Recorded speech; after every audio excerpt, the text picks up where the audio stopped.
आज आपण बघणार आहोत विदर्भ स्पेशल मिरच्यांची भाजी. तशा या भाजींचे 2-3 प्रकार आहेत, पण मला आवडणारी आणि माझ्या सासरी बनवणारे मिरच्याची भाजी जी आहे त्याच्याची रेसिपी तुमच्याबरोबर शेअर करते. सर्वात आधी तुरीची डाळ घ्यायची, ती 2-3 वेळेस धुवून घ्यायची, त्याच्यानंतर 5-10 मिनिटं भिजत ठेवायची. हिरव्या मिरच्या घ्यायच्या, तुम्ही जेवढं तिखट खाता तेवढ्या तुम्ही घेऊ शकता. आम्ही कमी तिखट खातो म्हणून मी 7-8च मिरच्या घेतल्या. त्यानंतर हा आहे आंबट चुका, तो पण स्वच्छ धुवून घ्यायचा आणि आंबट चुका भरपूर वापरायचा, म्हणजे मस्त आंबट गोड आंबट तिखट अशी चव येते भाजीला. तुरीची डाळ धुवून कुकरला लावायची, त्यानंतर आंबट चुका बारीक कापून घ्यायचा आणि तोही कुकरमध्ये ॲड करायचा.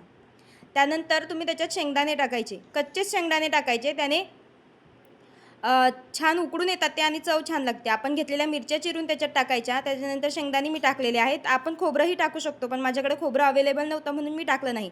खोबऱ्याच्या लांब लांब चकत्या करून तुम्ही टाकू शकता.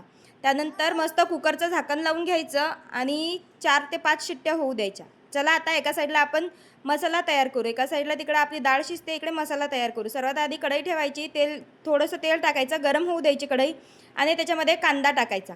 कांदा असा तुम्ही फक्त पाकडा पाकडा करून घेतला तरी चालते. त्यानंतर त्याच्यात 1 टोमॅटो ॲड करायचा. मी 2 कांदे आणि 1 टोमॅटो असा रेशो घेतला आहे. तुम्हाला लागलं तर तुम्ही चेंज करू शकता. त्यानंतर त्याच्यामध्ये लसणाच्या 5-6 पाकड्या, अर्धा तुकडा आल्याचा टाकला, तोही बारीक चिरून टाकला, कारण जास्त केल्याने तो बारीक होत नाही मग मिक्सरला, म्हणून जास्त बारीक कापून टाकायचा. त्यानंतर 5-6 काजू ॲड केले आणि हा मसाला छान मस्त त्याच्यात होऊ द्यायचा, म्हणजे कांदा टोमॅटो नरम होऊ द्यायचं आणि काजूचा रंगही त्याच्यात लाल होऊ द्यायचा. छान गरम करून घ्यायचा हा मसाला, त्याने वासही छान येतो आणि भाजी घट्ट होते एकदम आपली. मध्ये मध्ये याला ढवलत राहायचं आणि तिकडं आपल्या डाळीच्या शिट्ट्या होत आहेत. हा माझा मसाला तयार आहे. थोडा थंड होऊ दिला आणि मग मिक्सरला मी तो फिरवून घेतला. असा बघा, जास्त बारीकही नाही आणि जास्त जाडही नाही, असा मसाला तयार करून घ्यायचा. छान मसाला तयार झाला. त्यानंतर तीच कढई आपली परत त्याच्यात तेल टाकायचं, तेल छान गरम होऊ द्यायचं, कडकड तापू द्यायचं आणि मी असा चेक करते तेल गरम झालं की नाही, म्हणजे वर हात ठेवायचा थोडासा. आपल्याला जर लागलं की हो आता तेल गरम आहे, तर त्याच्यात आपले बाकीचे पदार्थ आपण ॲड करू शकतो. तर मी इथं तेल चेक केलं आहे आणि त्यात मी टाकला आहे कढीपत्ता. कढीपत्ता माझ्याकडे ड्राय होता, म्हणजे वाळवलेला. तुमच्याकडे जर ओला असेल तर तुम्ही तोही टाकू शकता. तो ॲड केल्यानंतर मी त्याच्यात टाकलं जिरं. जिरं टाकल्यानंतर मोहरी टाकली आणि ते चांगलं तडतडू दिलं. माझं तेल छान तापलेलं, त्यामुळे छान तडतडून वर आलं आणि आपण आत्ता जी पेस्ट काढली ना, ती मस्त त्याच्यात मिक्स करून घ्यायची आणि छान हलवायची. आता आमच्या दोघांचीच भाजी असल्यामुळे मी ह्याचं प्रमाण कमी घेतलं. तुम्ही जास्त लोकांची करत असाल तर जास्त प्रमाण घ्या. मस्त छान मिक्स करत होते आणि त्याचा वासही सुटलेला. तुम्ही तेल बघू शकता बाजूला किती सुटलं आहे. तर आमच्या सासरी तेल जरा एक्स्ट्रा घालतात, पण मी कमी घातलं आहे, कारण जास्त ऑइली खाणं तब्येतीसाठी चांगलं नाही.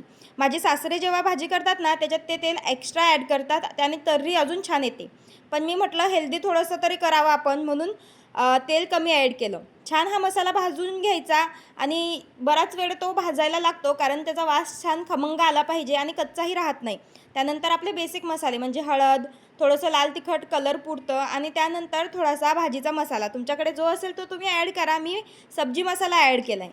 त्यानंतर हेही मिश्रण छान मिक्स करून घ्यायचं. साईडला तुम्ही बघू शकता मी पाणी गरम व्हायला ठेवले भाजीमध्ये टाकण्यासाठी, तर ते छान उकडून वर आलं.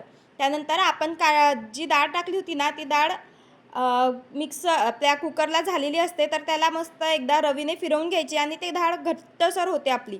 त्यानंतर ते डाळ आपण रवीने घुसळून घ्यायची आणि मग ती डाळ एकदम पातळ होते आणि आपण या मिश्रणामध्ये ती डाळ टाकू शकतो. याच्यात थोडं थोडं पाणी ॲड केलं, त्याला तर्री मी येऊ दिली आणि त्यानंतर आपली डाळ टाकली. हे बघा, अशा प्रकारे तुमची कन्सिस्टन्सी झाली पाहिजे डाळीची.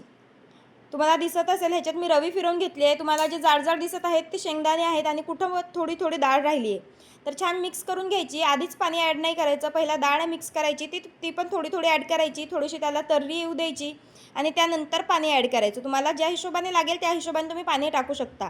खरं तर ही भाजी थोडीशी पातळच छान लागते, पण माझ्याच्याने थोडी घट्ट झालेली, कारण दोघांचा स्वयंपाक असल्याने ते काही ओळखू येत नाही.